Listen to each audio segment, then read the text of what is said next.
Do it.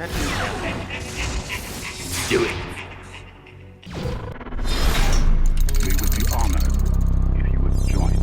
So I've recently begun to go over the book, The Making of Star Wars Return of the Jedi. Now, if you remember, I've covered a ton of videos, pretty much the entire book, from what I can remember, from the making of the Revenge of the Sith book. There's tons of cool stuff in there, and I've gone ahead and ordered the Return of the Jedi, The Empire Strikes Back, A New Hope, and The Phantom Menace making of books, because I think there's going to be tons of info there that will cover the vast majority of the films and George Lucas's private notes about the movies, and there are going to be some extremely huge revelations about what we could have gotten from the man himself. So without further ado, let's start this series off with The Return of the Jedi, and today's video will be about the early draft that George Lucas himself wrote, and this one has the Emperor force-choking Darth Vader. Now, this will be a 7-part series. I'm going to have 7 different videos, and they're going to kind of go in chronological order, so I hope you guys will enjoy it, and enjoy this first installment. So these books, as I've said, go all over the behind-the-scenes casting, production elements, as well as business dealings that took to make the film.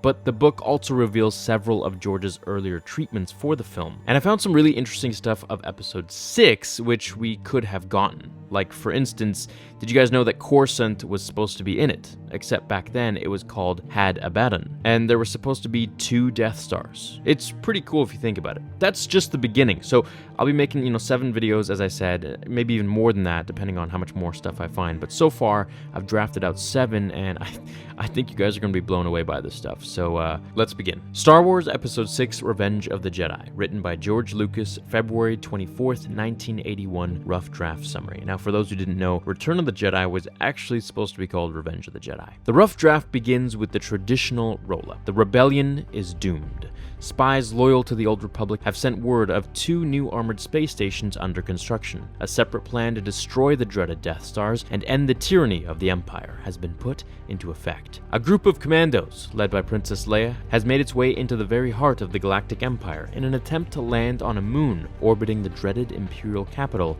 of Had Abaddon. The camera then reveals the planet Had Abaddon, which will later be known as Coruscant, capital of the Galactic Empire. The gray planet's surface is completely covered with cities and is shrouded in a sickly brown haze. Orbiting the polluted planet is a small green moon, a sparkling contrast to the foreboding sphere beyond. A huge super star destroyer moves towards the planet system, followed by several star destroyers and many Imperial TIE fighters. The Imperial fleet approaches the moon, passing behind the web-like structure of a half-completed Death Star. From the surface of the gray-brown planet, an Imperial shuttlecraft approaches the star fleet and docks in the main bay of the super star destroyer. The docking bay door slides open, revealing the Dark Lord of the Sith, Darth Vader. He is greeted by Admiral Piet, a several-star captain. From the shuttle emerges a bevy of colorful Imperial guards and Grand Moff Jar Jar, who takes Vader into the shuttle. They pass by the nearby lush moon, Tarasand.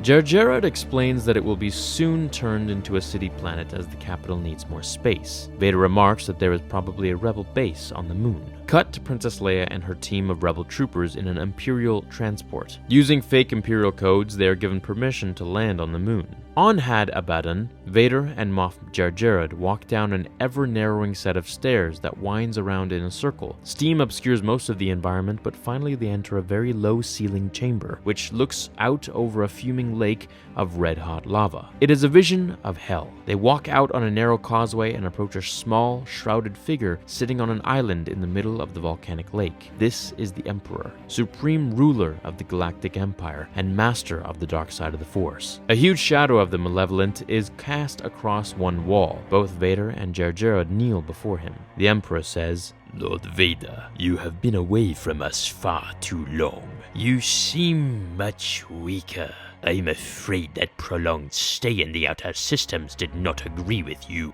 Yes, my master.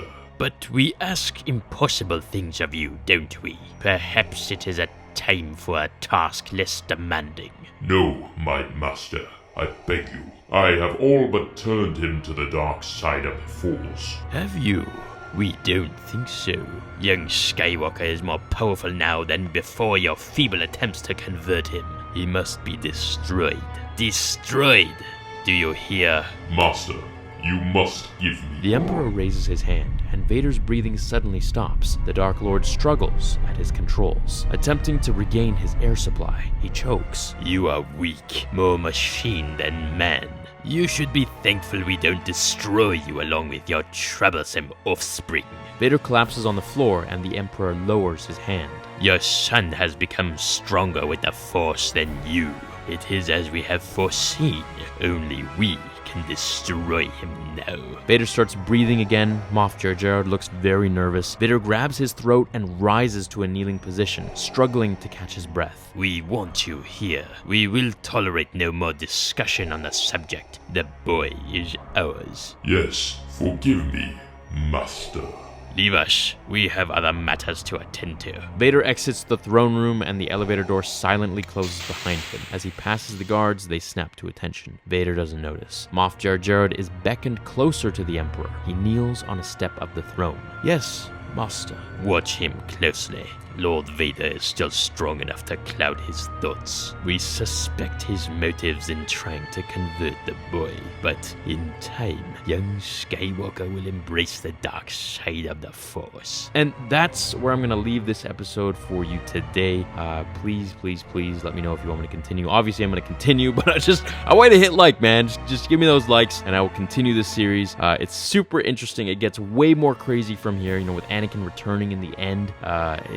It blows my mind, the stuff that George was actually going to have done. So what did you all think? Vader seems, much more coward by his master than we got in the film. So their relationship is much more openly hostile, instead of the subtle applied threat that was always existing between Sith masters and apprentices. The throne room being on a lava lake gives you some context to, the concept art that I've shared with you before. You can see how they've taken inspiration from the Emperor's palace here and transferred it to Vader's castle on Mustafar in the new canon. But it gets even more insane than that as the story continues. So just wait until you see exactly what abilities the Force Ghosts have in this. It might, allow you to understand maybe what we're going to be getting in episode 9 with Force Ghosts, or what they were kind of treading on in episode 8. I really have no idea. I know that JJ has obviously spoken to George Lucas, so who knows really what could be thrown into here, but I would not be surprised if they're throwing in stuff from the early original drafts. So more impressive than summoning, Force Lightning, and if Disney actually decides to use these abilities, then I think,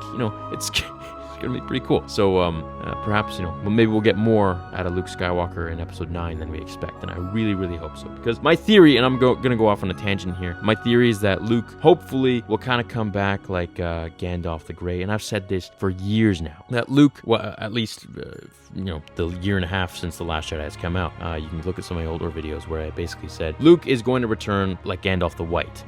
He goes away, and that's why he's wearing some gray robes in episode 8, comes back in episode 9, and he is now this new embodiment of who he really should be. This new Luke, this new all-powerful Luke, and he is Luke the White, pretty much. So I hope you guys enjoyed this video. Please let me know if you want to see more. I would love to cover more, and I'm going to cover more regardless. So make sure to hit like if you enjoyed it, and I'll see you in the next one. Until then, remember, the Force will be with you always. Now, fulfill your destiny.